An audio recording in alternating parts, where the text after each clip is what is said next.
Hi guys! Today I'm here with a very special guest, Valerie, and she's here to talk about PCOS. It's something that affects a lot of women, and it's really important to bring awareness to that.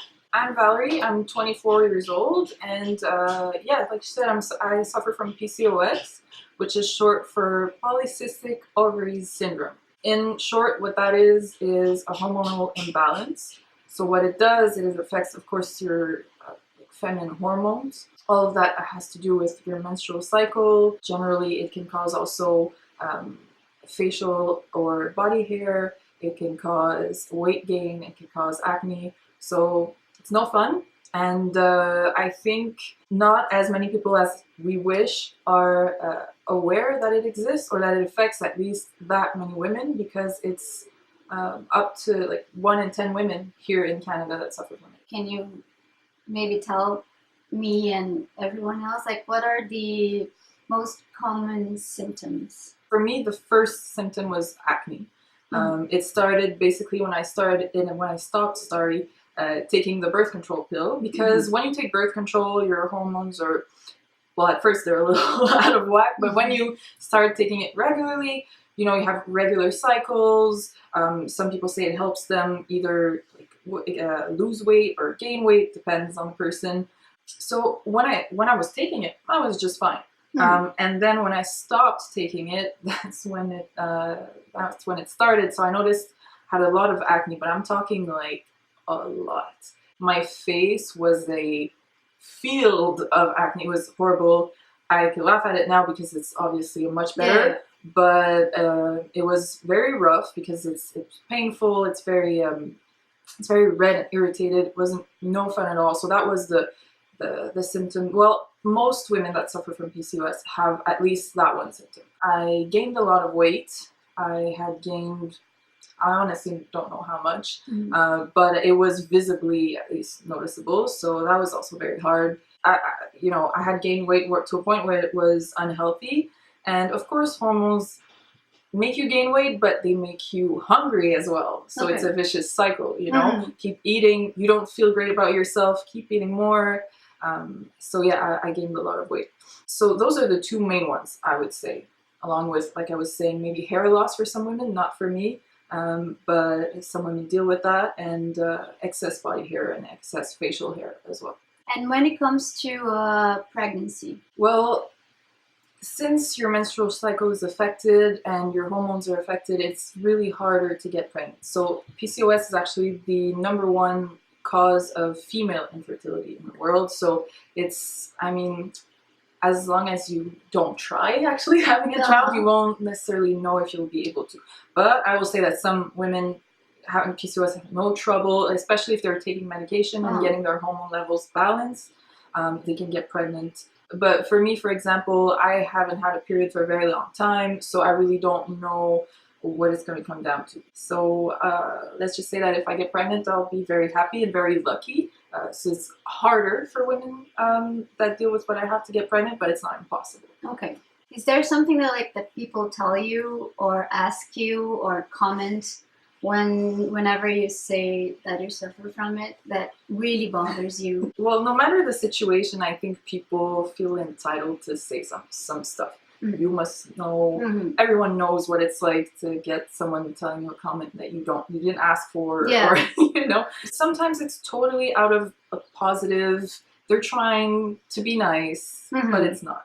#1 would be, oh, you don't have your period, that's awesome. I understand getting your period is no fun. I understand the symptoms are not great, but I would much rather have my period every month, just like everyone, almost everyone, than suffer from this, because I would, I'd be very fertile and so that's #1 comment. Sometimes they're like, oh wow, you didn't get your period in such long, oh my god, and that's also not that's great, also not, because it makes you feel even more anxious about it, because I already know my body's not acting the normal way how it's supposed to. You're not here to remind me. I know.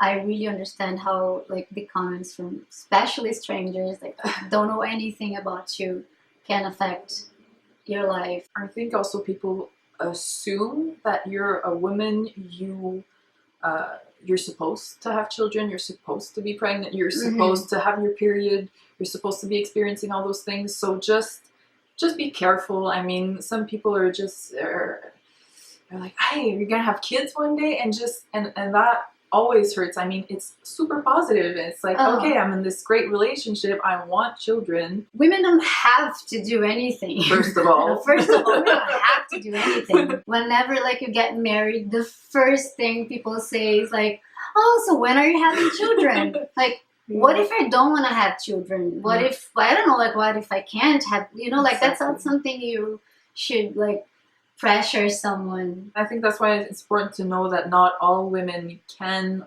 get pregnant, not all women have their period all the time, and just by knowing that, people will get a little, maybe think twice before being like, is it that time of the month? What kind of question is that? Like, what?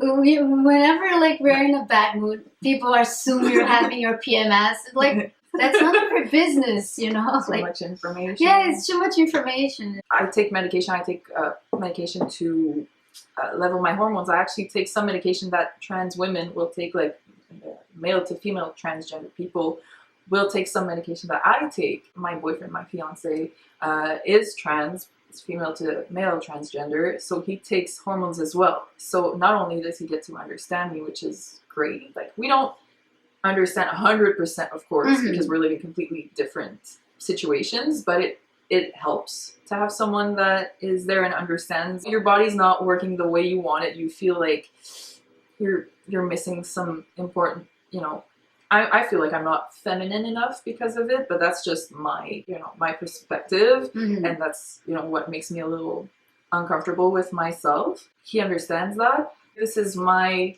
personal life. This is my personal experience. It doesn't mean it's the same for every woman that suffers from what I have. It doesn't mean it's the same thing for any hormonal imbalance. It doesn't mean it's the same experience if you happen to date a trans person. I just want people to be aware that it does exist, and just to be sensitive and careful, and to understand that women don't have it easy, usually. But especially if they're on top of everything that society's pushing in their face, you need to look like this, you need to look curvy, but you can't have stretch marks though. Yeah. You know, all these things that usually women struggle to fit in, women with PCOS struggle even more. So if you suffer from PCOS, you go, girl. I mean, I feel you. And no, absolutely not, because when I was diagnosed, I was like, what is this? I didn't know nothing about it. But now I'm on a PCOS group on Facebook. I can see how many women out there have it, how they face the same struggles that I have. That's also something I would recommend. Talk about it, to other women that deal with the same things. It helps so much. We can support each other. That's the main thing. Don't feel like you're not feminine. Don't feel like you're less of a woman because of your symptoms.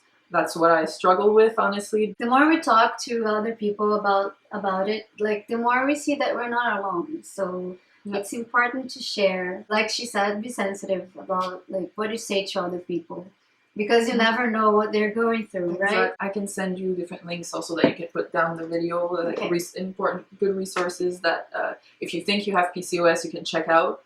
And you can see the list of the symptoms and how you can get diagnosed as well. It's very important to get treatment for PCOS if you think you have it, because you don't want the symptoms to get worse, and if it's not treated, it can lead to other things.